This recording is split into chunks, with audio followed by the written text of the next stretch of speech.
5 கூடையவர் 5ல இருந்தா குழந்தைகளுக்கு தேவையானது செய்யக்கூடிய ஒரு அமைப்பு. குழந்தை பிறப்பதற்குண்டான வாய்ப்பு. புதுசா குழந்தை சார்ந்த விஷயத்துல ஒரு ட்ரீட்மெண்ட் எடுக்கிறீங்களா, இந்த மாசத்துல எடுக்கும்போது உங்களுக்கு ரொம்ப சிறப்பா இருக்கக்கூடிய ஒரு அமைப்பு. தொழில்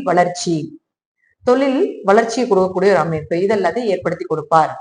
அடுத்தது உங்களுக்கு புதன். புதனை பொறுத்த வரைக்கும் பாத்துட்டீங்கன்னா, புதன் அப்படின்னு சொல்லக்கூடியவர் 6 மற்றும் 9ஆம் அதிபதியான புதன் 7ஆம் வீட்டுல 18ஆம் தேதிக்கு மேல வக்ரம் ஆகுது.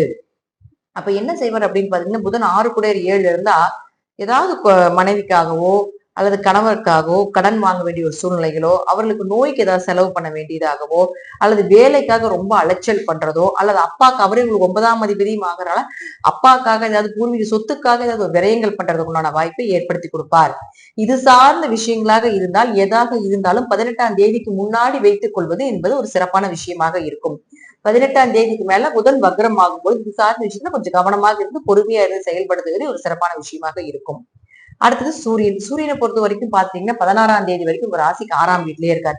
8 கூடையவர் 6ஆம் வீட்டுக்கு வர்றது விபரீத ராஜயோகம் அப்படின்னு சொன்னாலும் கூட